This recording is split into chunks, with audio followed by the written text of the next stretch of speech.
Thank you so much, everybody, for being here. Welcome to our Solar Cup 2021 Green Careers panel. My name is Giselle, and I'll be moderating this panel. And I work for the nonprofit SCI, where we have partnered with the Metropolitan Water District and Southern California Edison to facilitate this Green Career panel. So Solar Cup 2021's goal is to help students build a larger set of skills to add to their high school resumes as they begin to look to higher education and choose their career paths. So this career panel will showcase 3 different pathways that you can choose to go in. So the presentation section of this panel will include a short talk by each panelist that will be around 10 minutes long, and then we'll have up to 30 minutes of Q&A from all of you at the end of the presentation. So if you have any questions at any time throughout the panel, please submit them in the Q&A feature in the bottom middle of your screen, and we'll get to them at the end. So just so you don't forget your question, make sure to type it in whenever you think of it. And then we'll make sure to get that answered. So as part of the Green Careers Challenge, you can practice your networking skills with your local water agency and MWD to continue to explore green careers in the water sector. Solar Cup students can directly connect with MWD professionals to explore water careers and complete your networking segment on your Green Careers Challenge. So just taking a note from that challenge that you can really use the resources of MWD and further explore water careers. Some ways to stay involved include looking at your local water agency's internship programs or just exploring their entry-level jobs. So now I'd like to pass it over to Julie at MWD to say a few words. Hi, everybody. Welcome to this Green Career panel. We're very excited to partner with both SCE, SoCal Edison, and SEI. Again, this year, we had a successful Green Career webinar last year. And this year, we thought we would take a younger viewpoint on this topic because obviously none of you are my age. So we thought at least you would connect more with people closer to the high school student age and see what is happening in careers at the younger level, because how I got my career is way different than how probably careers are popping off now. So we thought we would definitely take a different approach this year. The Green Career Challenge is up on the Solar Cup webpage. It has a due date. So again, we're more looking at you obtaining the skills of writing a resume, of networking. And so if you have life interjecting into your deadlines, please reach out to me. I'm very much more interested in you obtaining the skill of the challenge than meeting an arbitrary deadline. And I know we've had a lot of Onshape and Blender submissions, so keep those coming as well. And so I'll turn it back over and I'll be done talking. It's not my career panel. I'll leave it over to the experts. Thank you. But definitely welcome. Yes, welcome everybody. Thank you so much for being here. So just a few more things. We'll be recording today's webinar panel so you can access it at a future time. And that'll be released as well on the Solar Cup website. And then after the webinar, you will be prompted to fill out a feedback survey, super short. We'd love your feedback on what you thought about the panel. And if you complete this panel, you'll also get 20 extra points on your Green Career Challenge. So make sure to complete it to get those points.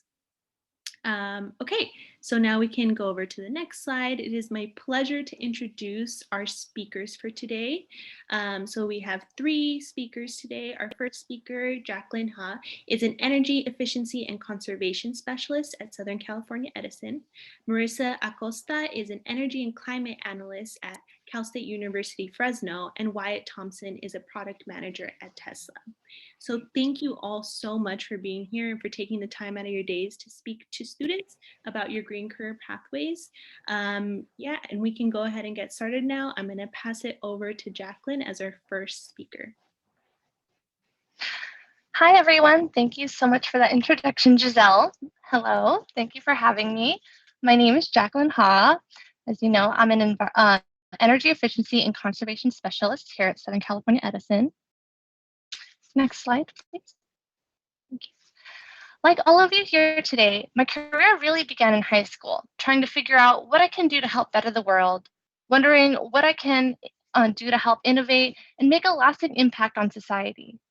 But quite frankly, I had no idea what it was that I wanted to do or how I would get there. And for me, just like it will be for all of you, the next chapter was a huge step. After high school, I attended UCLA, where I realized my true passions and what really inspired me to strive for change. However, college wasn't as easy as I thought it would be. It was difficult, and you really had to work hard to grow. I started as an astrophysics major, but quickly learned that it wasn't my passion. I had this longing to make an impact here on Earth where I can tangibly see the positive changes and improve the lives of the community and environment around me. In my perspective, billions of people live on this planet, and it's our responsibility as its inhabitants to conserve our ecosystems and resources for current and future generations. These realizations were only experienced when I fully and completely immersed myself into my studies, listened to the words and impacts of others, both mentors and peers alike, and challenged myself to get outside of my comfort zone and always ask questions. And it's through these connections that really triggered inspiration in being an active participant in the field that I grew to love. So I began working at the wildlife sanctuary as a conservationist that managed the land by maintaining California native ecosystems, as well as UCLA's herbarium, where I managed our library and database of preserved plant specimens, where some of these specimens actually dated back to the early 1800s. This past summer, I had the amazing opportunity to participate in SCE's internship program. The internship program allowed me to experience what it was really like to not only work at a utility company, but engage myself in a professional setting and work on real projects that affected millions of people. It also gave me the opportunity to create my own project, a project that I was truly passionate about, and even present it to executive leaders. This program truly helped develop my skills as a professional in the energy industry and led me to my current position. In my role, I'm part of the SelfGeneration Incentive Program team, where we strive to fulfill our goals to work towards a sustainable energy future that focuses on protecting the environment, people, and ensuring reliable access to energy. As a program administrator of the SelfGeneration Incentive Program, we offer financial incentives that will assist eligible customers, such as low-income or disadvantaged communities, or those living in high fire risk areas, in adopting these new technologies that will help provide either a portion of or all of their electrical needs. And some of these technologies include battery storage and solar, a source of renewable energy. And by increasing the usage of these technologies, we'll see lower greenhouse gas emissions and carbon-free electricity. Typically in this role, we find ourselves supporting the customers in navigating through the complex processes of the program, from the application process to the actual installation of the technology itself. We provide these services via our SelfGeneration Incentive Group email, public office hours, and workshops where customers, technology developers, vendors, and policymakers can gather and collaborate on how to improve the program or receive assistance where it's much needed. In addition, we engage with researchers and technology experts that assist us in authorizing eligible products and guide our customers in providing the necessary documentation and information to see their installation through. However, working at SCE, we often encourage a really strong work-life balance. So in addition to providing opportunities to grow professionally, there's a really strong focus on maintaining the mental and physical health and safety of all of our employees. And this is often done through our business resource groups that's available to anyone in the company to join. Many of these groups hold events that either promote wellness, like weekly guided meditations, cultural diversity events, or even they hold workshops to promote growth and professional and personal growth. And I cannot stress enough how much SCE cares for their employees. As you know, when the pandemic happened, many had to begin working from home, and this was something Southern California Edison decided would be necessary in protecting the health and safety of us. Of course, not everyone had the equipment to work from home, so the company decided to offer a stipend to buy anything that we needed to make our new work environment comfortable, accessible, and ergonomic. Another program we're currently working on here at Southern California Edison is a Public Safety Power Shutoff, or PSPS. Next slide, please. Thank you. Here in California, wildfires have been an increasing threat to not only nature and wildlife, but millions of civilians as well. And these dangers have caused massive destructions, causing many to lose their homes. And here at Southern California Edison, safety is our top priority. And as part of SCE's wildfire mitigation plans and greater goals of Pathways 2045, we keep our community safe by notifying our customers of and conducting these public safety power shutoffs due to extreme weather conditions like strong winds, high temperatures, and dry vegetation that can potentially create a wildfire. One of the tools for this program in particular is our Public Safety Power Shutoff interactive map. This allows anyone to identify whether they're in a high fire risk zone or in an area that's potentially impacted by these PSPS events. This application will assist many in preparing for potential fires, PSPS events, or even understanding whether you may qualify in participating in our SelfGeneration incentive program. Here at Southern California Edison, we strive for innovation, continuous improvement, and always look to provide integrity with the work that we do. And together, as a community, we will sustainably energize our future. Thank you. Thank you, Jacqueline, for sharing a little bit more about the work that you do at SC. It sounds super interesting, incorporating both people, energy, and the environment into the work you do. So thank you for sharing. So our next presenter is Marissa, and Marissa is going to tell us a little bit more about her pathway and her job at CSU Fresno. Thank you, Marissa. Thank you, Giselle. I'm really glad I get to be here. So as Giselle mentioned, I'm currently at CSU Fresno as the Energy and Climate Analyst. I work really closely with the Sustainability Task Force, but a little bit about my career pathway and how I got started. I graduated high school in 2014 and I went to UC Merced for my first year of college. At the time, I was pursuing my degree in mechanical engineering.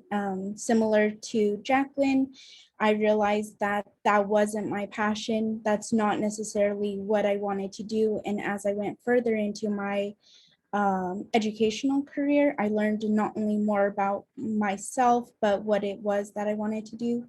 So I spent another 2 years or so at our local city college, Fresno City College. And so after that, I went into Fresno State to pursue my degree in environmental science. My first year at Fresno State, I wasn't as active as maybe I could have been. And the next year, I was president of the Sustainability Club at CSU Fresno, which really is what drove me to further pursue that type of career in environmental science. Our program was really geology heavy, but I realized like my passion was a lot more along the lines of sustainability and probably helping out other students in figuring out or helping other students in their participation on campus, now to further integrate sustainability at our campus. So I graduated with my BS in environmental science, and then I took a little bit the summer off and was, offered the position within SEI. And luckily I was able to continue the work that I was doing at CSU Fresno, now under Climate Corps. And so my last year of college, while also being working with the Sustainability Club, I was a student assistant, and I had the opportunity to do paid work and do a lot of different projects in terms of sustainability on campus. And so I was really lucky and excited that I got to continue that work. And I'm looking towards continuing my education at CSU Fresno, and also working hopefully with the projects that I'm currently working on. Next slide. So as I mentioned before, I work really closely with the Sustainability Task Force. It's myself, my advisor, Dr. Beth Weinman, several students who are part of the Sustainability Club, the Geology Club, and our student government. Right now, we're working on a lot of different little things. The biggest one that we just completed was reporting for ASHE STARS, which is the Association for the Advancement of Sustainability in Higher Education. Basically, they rank a lot of different colleges and how they do sustainability wise. And so our team did a lot of reporting, research, finding out where we rank, and basically presenting that or submitting that and getting a stars rating of bronze. We're also working on data dashboarding. So right now we have energy data, water data, transportation data, and we're trying to sort it all out and put it in a dashboard that's accessible to students and whoever would want to access that kind of data and use it in further projects. We are also working on looking at the academic policy and planning manual, seeing where we can fit sustainability, how we can further integrate sustainability into the academics of our campus, like course curricula, learning outcomes, different things like that. And I regularly have a lot of Zoom meetings, as I'm sure you all are too familiar with. We've also met with the provost and the vice president. Our campus is going through a lot of changes, and so we're trying to incorporate sustainability and work with the students in different aspects of our campus. And that's like a huge part of what we're doing. I am also the co-advisor for the Sustainability Club. So it's been a really nice journey going from like a member of the club, president of the club, advisor of the club, and I hope to continue that work. And I hope others can also follow that pathway, because there's a lot of growth that I can see, leaders that I can see within our club and our campus. Next slide. So as I mentioned, one of the bigger projects that we're working on right now is the ASI resolution and the APNP manual. So just last week, we presented to our student government the ASI, and we are trying to create a green team within student government. Right now, we have a senator of sustainability, but currently there is no supporting committee for that senator position. Sustainability is a huge, broad idea and topic, and so we're trying to spread that out further into other areas of our campus, and we think that a committee would best fit that role. Our task force is currently discussing whether or not we're going to dissolve the task force and turn into the green team. So there's a lot of different things that we're looking at, different routes, because Fresno State is basically a blank canvas in what we can do in terms of sustainability. There's a lot of different variables, a lot of different routes that we can go into. So it's been really interesting working with a lot of different entities on campus and working with the students, making sure that their voices are heard. And I'm looking forward to all the work that we're starting on and continuing. So thank you. Thank you so much, Marissa, for sharing a little bit about your story and also your pathway around working with CSU Fresno, both as a student and now in your career. That's super exciting that you were able to connect everything from the start. Again, everybody, just a reminder, if you have any questions along the way, please submit them in the Q&A feature and we'll get to them at the end. So now it is my pleasure to introduce our final speaker for today.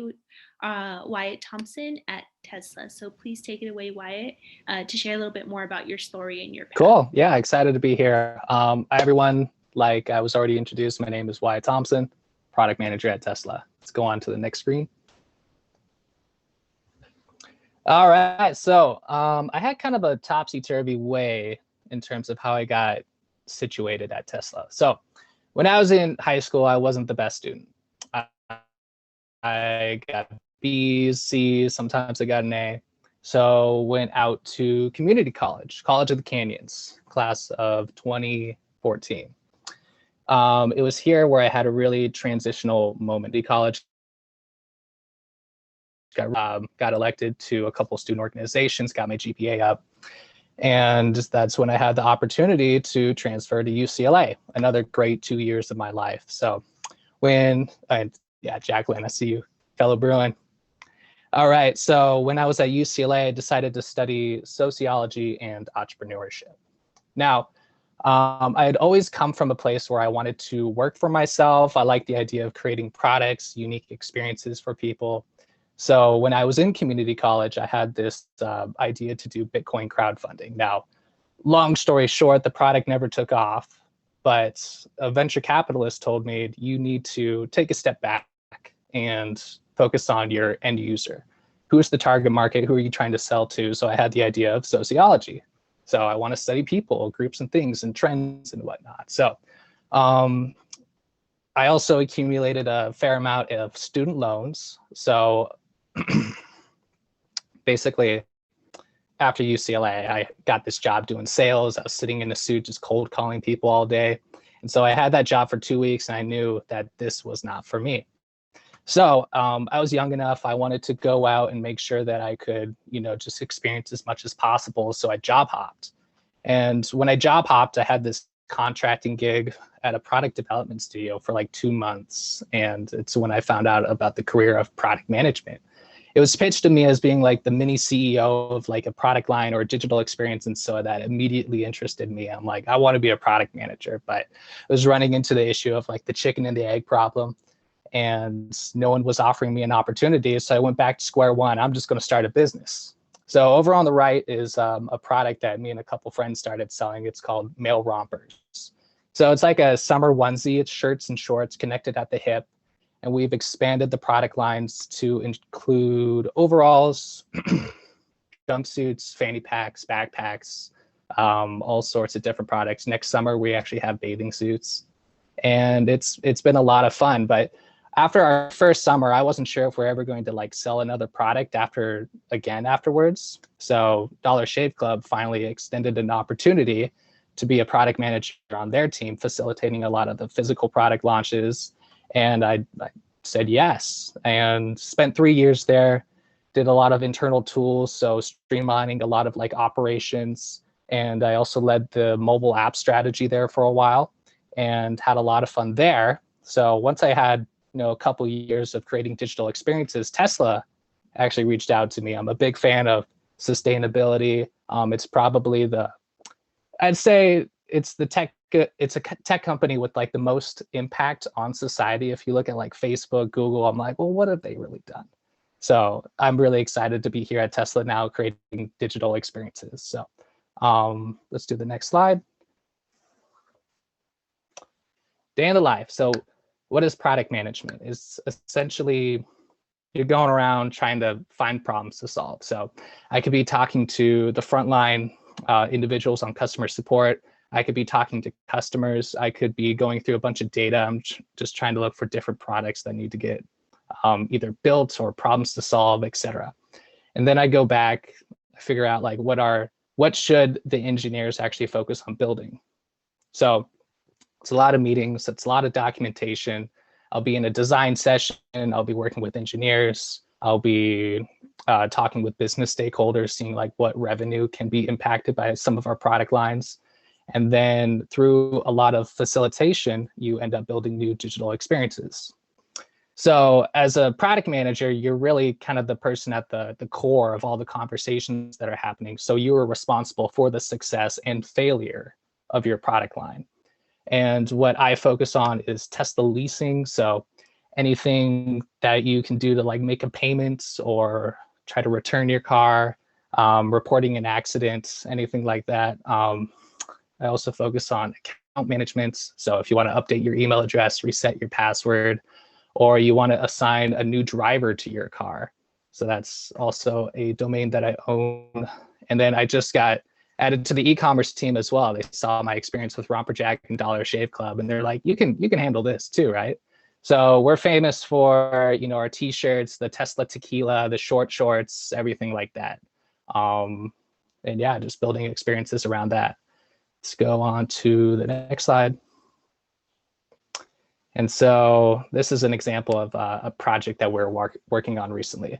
I'm a big superhero fan, so if you know X-Men, this is Nightcrawler here. He's a dude that can teleport into separate places.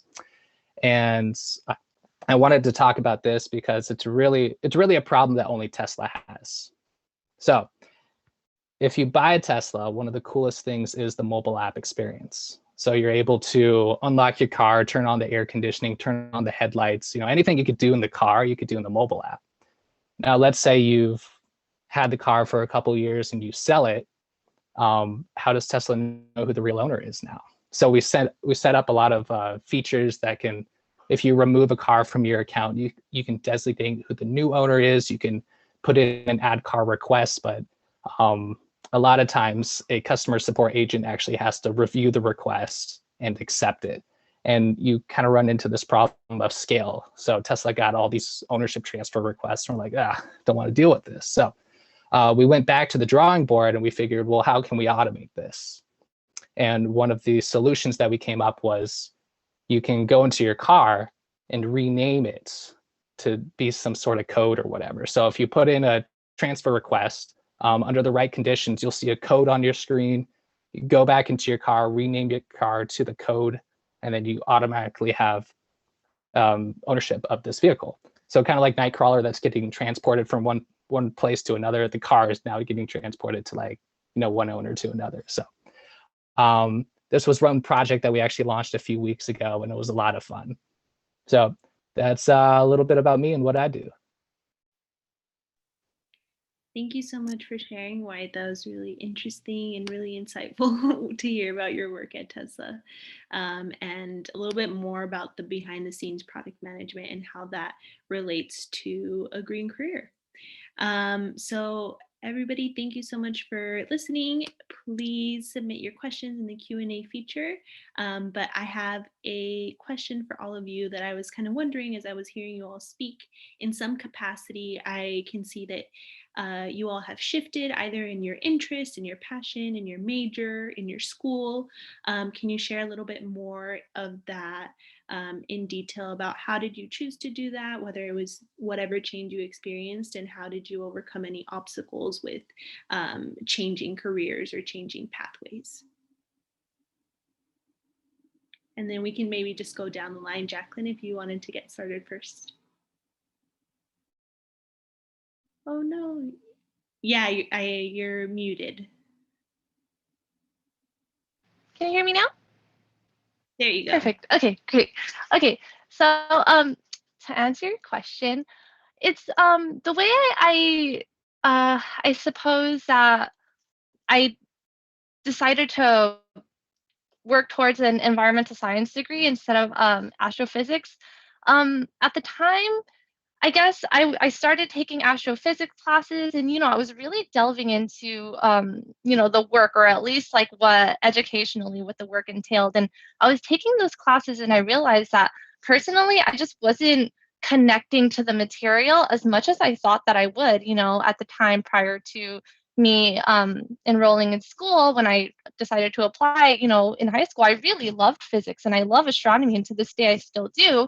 But I realized that, I just wasn't as obsessed or drawn to it. So I decided to take other classes, and they kind of make you take a lot of general education classes. So it kind of expands your range as to what kinds of classes you're taking. And I started taking some environmental classes, and, I realized that I had a really big passion for it. I really did care about making an impact in this realm, because for me, I saw the difference that it can make in the immediate lives of not just our society, but the people in my own life as well. And I think for me, that was really important. And being able to dabble in those different things and then figuring out, oh, I have a small interest in this, I'll take more classes in it. It really just proliferated my own inspiration for this industry. Thank you, Jacqueline. Yeah, that is also a great point for students who are starting out school or other pathways. Like if you change your mind and what you're interested in, that's completely valid. You can explore, continue learning. Not everybody has one direct pathway that they always follow, and it's okay to change. Yeah, Marissa, can we hear a little bit more from you? Yeah, and to both your guys' point, like it took a long time to realize like I'm on my own journey and everyone else is on their very own journey, and it doesn't look linear all the time. It's okay to take a step back, reevaluate where you want to go. And I definitely had that moment, I guess, going from UC Merced to Fresno City, and then narrowing things down to once I was going into Fresno State. I always wanted to go into either clean air, clean water, or clean energy. I just didn't know how I would get to do that work. And so I started off, being inspired by like going into engineering, and then I quickly learned physics is not my thing. And so I had to reevaluate, okay, I know where I want to go, but the way in which I get there is just going to have to be different.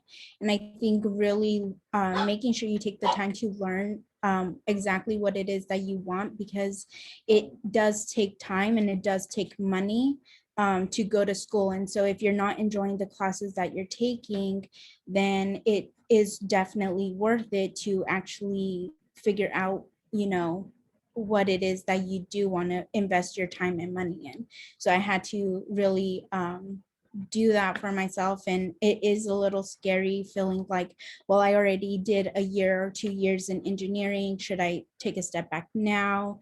And I think it definitely is worth it to reevaluate. And yeah, so that's what I have. Yeah, thank you for sharing, Marissa, and pointing out that career pathways are not linear. And I liked your point that you brought up about how you were interested in clean water, clean air, clean energy, and the pathway to do that job was just going to be different. But it doesn't mean that you weren't still interested in those things and that you couldn't still work towards those things, just not through an engineering lens. Thank you so much for sharing. Wyatt, do you have some insight to add?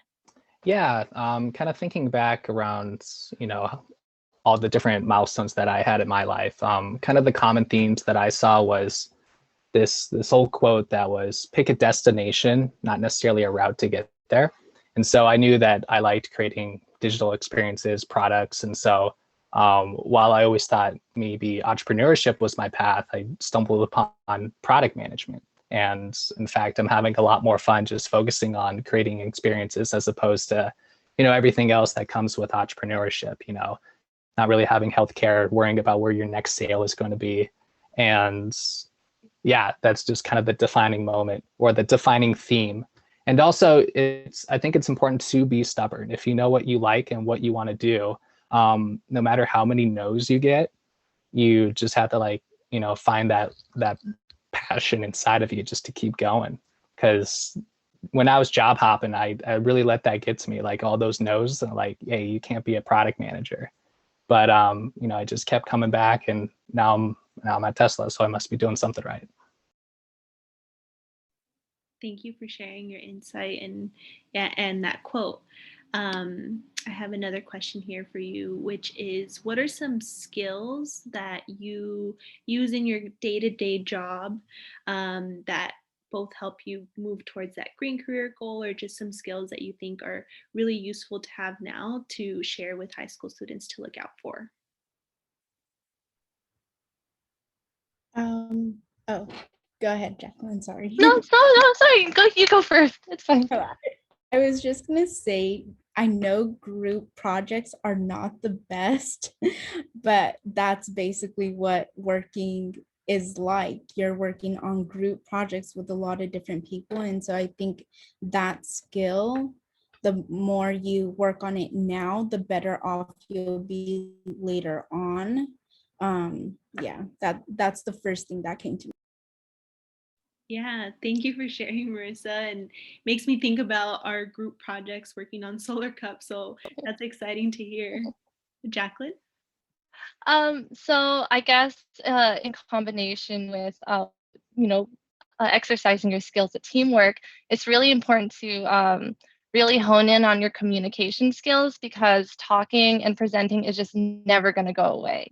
You're always going to be doing it, whether or not you're doing it to your peers, people, your management, or anyone else. You're always going to be doing it.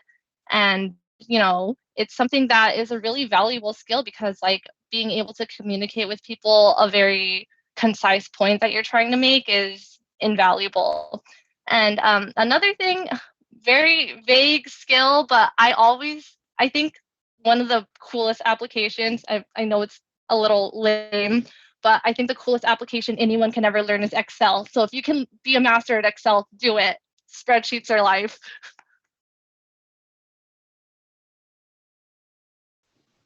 Yeah, I wish I was better at Excel. Kind of piggybacking off of the two themes that I've heard, teamwork is essentially all I do with my job. Communication is also very important, but another thing that I find myself doing every day is facilitation. So as a PM, you're usually kind of in between all these other different stakeholders, and you're just trying to be the glue that brings everyone together. So if you're able to facilitate, is invaluable. One more skill to add is, always ask questions. No question is dumb ever. You're learning. You're here to just gain as much information as possible. So, do that. And, if you ask questions, no one will think you're dumb, because you're really just trying to do your best to become the expert that you will be. Great. Thank you, everybody, for answering that question and for sharing a little bit more about your skills. One thing that I was thinking about just as you were sharing, Jacqueline, is what is something that you are looking forward to learning, whether it's learning more in your job, and how to take all those learnings and apply them to your sustainability field. So what is something either that you're looking forward to in your field, or something that you just want to learn to kind of move your pathway a little bit forward?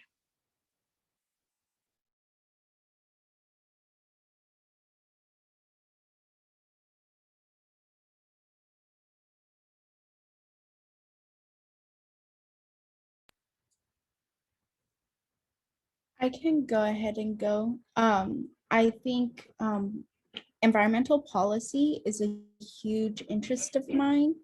And I, with the environmental science degree that I got, we didn't focus on environmental policy necessarily.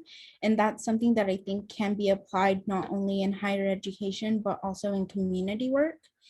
And so lately I've been feeling in between, like, do I want to work further in like sustainability within communities or sustainability within higher education? And so either way, I think looking at policy and having a better understanding of those topics, I think that's what I'm looking forward to, like potentially learning, or making the time so I can learn about it on my own.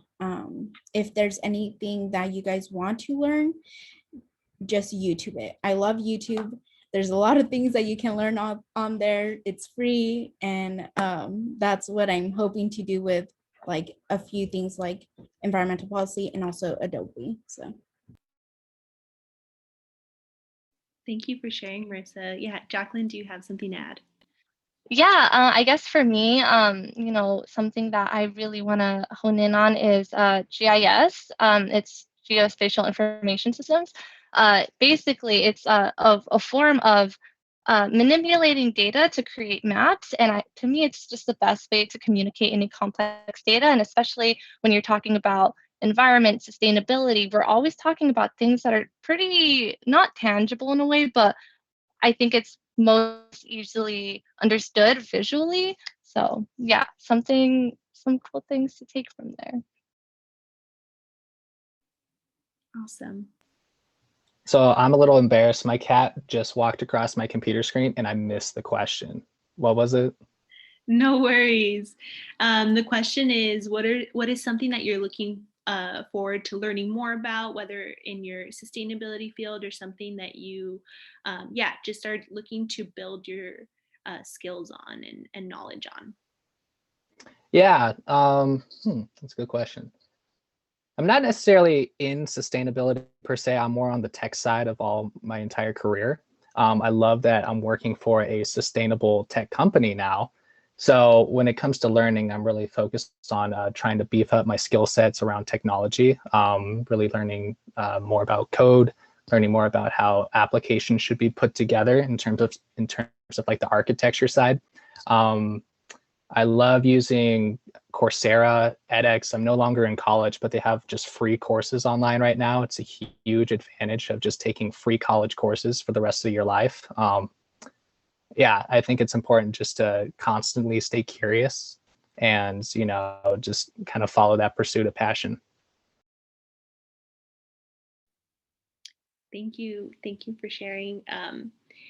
One question that I was just thinking of was, what is a challenge that you've had to overcome in getting to the place where you are now, and maybe some advice, or maybe it's just a piece of advice to overcome challenges or any barriers that you faced in your career pathway?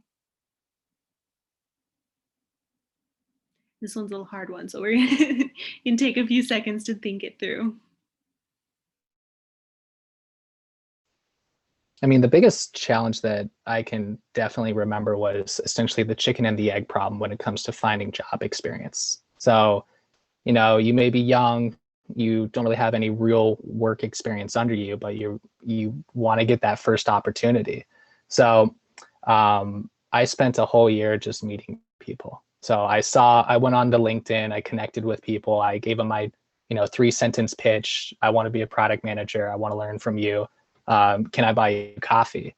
And so I think it's really important, if you keep getting those no's, try to talk to people who are ultimately like the decision maker for hiring or trying to train people to level up in their company, and just trying to learn from them.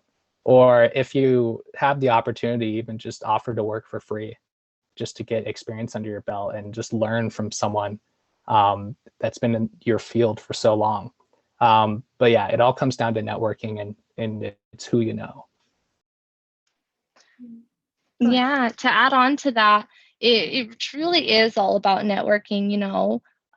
When you go into a field, especially after you graduate, you think, oh, I need to learn everything that I need to know for my job at school. But in actuality, you learn everything on the job, talking to people, learning from the industry experts there who have been doing the work for years. And, when it comes down to it, those are the people who are going to be helping guide you through your career, just telling you, their experiences and how they got to where they were. And, it's always good to take a little bit from everyone's story and figure out how you can help mold that into, help mold it into your own story, take who you are and take some of other people's things and, find out what works, what's successful, and integrate that into yourself.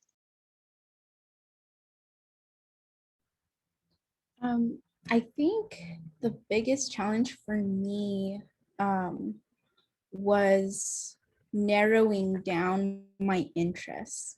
Like, I like a lot of different things, and trying to figure out, okay, a career or pathway that can encompass a lot of things that I like took some time. And that was probably the biggest challenge. And I definitely agree with Wyatt and Jacqueline.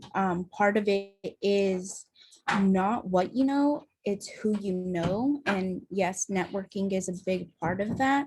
So I think trying to get to know as many people as you can, but making those relationships really meaningful, not just like, oh, I know a bunch of people, but making those closer connections is what really matters.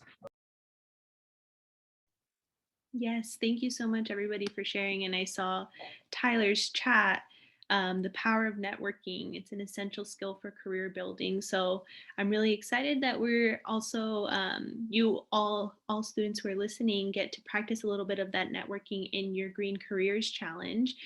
So take advantage of both the speakers that are here and also the opportunities to connect with the representatives from MWD, as we offered in the beginning, to start making a little bit more of those connections, and or even just like hearing more people's stories to kind of hear their career pathways and see the potential of where your career could go. But yes, networking is definitely really important. So thank you, everybody, for sharing, and your piece again, Marissa, about just figuring out what you want to know and all your different interests and balancing those.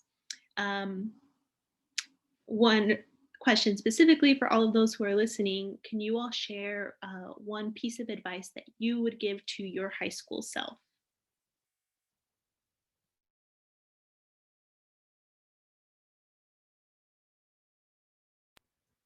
I would tell my high school self to remember your why. Like, why is it that you're doing this? And that's what I tell myself a lot, is to focus on the background, or like the behind the scenes of like, why do I want to go into to this field? Why, or what kind of impact do I want to have? I think that will definitely help you stay motivated in whatever career path you might be looking at. Yeah, for me, I'd say I definitely had like a good case of imposter syndrome for a while. And so I think it's good to recognize that, one, imposter syndrome exists. Everyone kind of suffers from this, unless you're a complete narcissist. But aside from that, if you're anywhere, you got to remember that you deserve to be somewhere. There's a reason why you're here and on the path that you're on, and just like keep going. Don't be afraid of the future, and kind of, as what I think other people have alluded to, keep following your interests, keep following your why. And then for me, like Wyatt and Marissa shared with us today, there is really no one route or one journey to your end goal. And, you might have a detour at some point, maybe multiple detours, and you might not end up where you wanted to be at all. And that's always okay. For me, I never thought I would end up working at a utility company. And here I am today, and I love it. I love every second of it. So really take advantage of every opportunity that comes your way. Don't close yourself off to anything, because you never know where you'll find your happiness. Thank you, everybody, for sharing. Yeah, following your why is so important, and really exploring more and keeping that at the forefront of all of the decisions you make and all of the pathways. Just as long as you're going towards the things that you're passionate about, that always matters. One more question is, how can students get involved? So just getting a little bit of your insight on tips or tricks on how you got to where you are. So how did you get involved with internships or other early career steps that got you to your position today? And what are some tips on where to find them, or anything that you want to share with students who are just starting out? So my advice to you is join if any club interests you, join it. Go to a meeting or two. Always try and put yourself out there and see what sticks. Volunteer opportunities are everywhere, and a lot of the times clubs will offer it. You can even look up, if you're looking for opportunities in sustainability, you can look up like sustainable entities in whatever city you live in, and then you'll find a lot of opportunities that way. The internet is a great resource.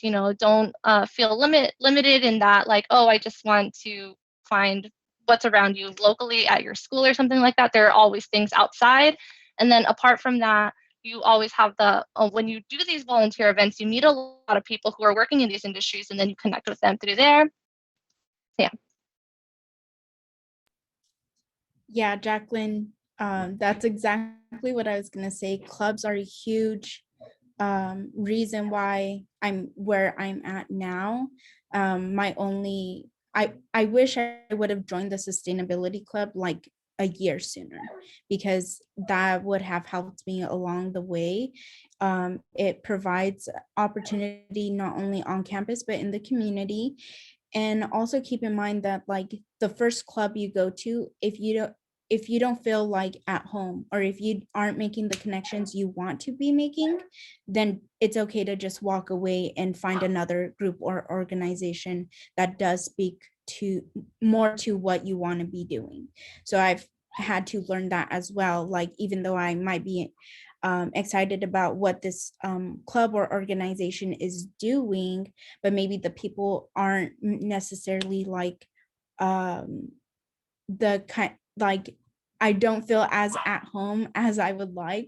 So I just had to continue on and find a club that I was a lot more passionate about and had those real connections with.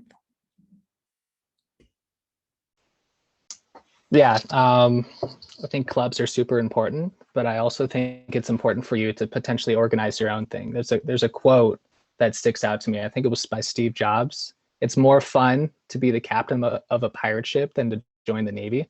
So you could definitely join all the clubs at your school, or you can create your own.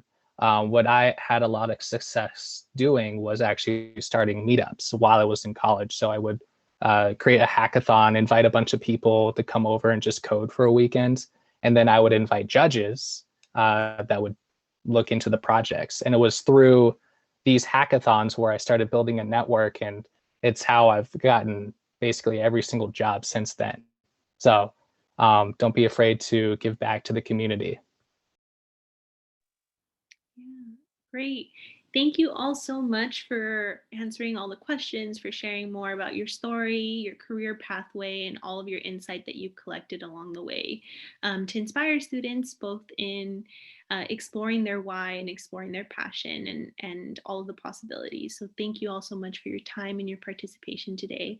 We just have a few more minutes, so if there's any last minute questions, go ahead and drop them in the chat, but we can start wrapping up. So I'm going to go over to the next slide. So again, I want to mention that if you go to this link, tinyurl.com/solarcuppanel, it'll take you to our feedback. It'll also automatically populate once you end this call. So for those who are watching the recording, please give us some feedback and you will get extra points for your Green Careers Challenge. But I think that's it for me. Again, thank you everybody for being so attentive and answering all the questions, and I'll pass it over to anyone at MWD if they want to say a few closing words. Yeah, this is Julie again. And I want to echo what Michelle O'Brien from Inland Empire Utilities put in the chat, that the local water agencies, each of your teams in Solar Cup is sponsored by a local water agency. So don't forget to look at your local water agency for internships. I know last year when David Rivers from SCE was on the panel, he also mentioned possibly Edison having internships. So there's definitely different opportunities out there if you're kind of doing that searching and trying to find your path. Don't forget the water industry and MWD. We kind of shut down our internships for a while, but I'm sure once we're back to the new normal, we'll be back having opportunities on our website as well. And I'll pass it off to my boss, Yvette, if you wanted to add anything as a closing. Thank you so much, Julie. I just wanted to take a moment to thank all of the speakers today in sharing your really inspiring journeys, your professional stories. And I just, think that no matter how you get there, as long as you get there, that's all that counts. I also wanted to thank Julie and Joe for all of their work on today's webinar. I'm so excited for Solar Cup 2021. Great. Thank you so much, everybody, for joining. I hope you all have a good rest of your day, and remember to fill out the feedback form. Thank you.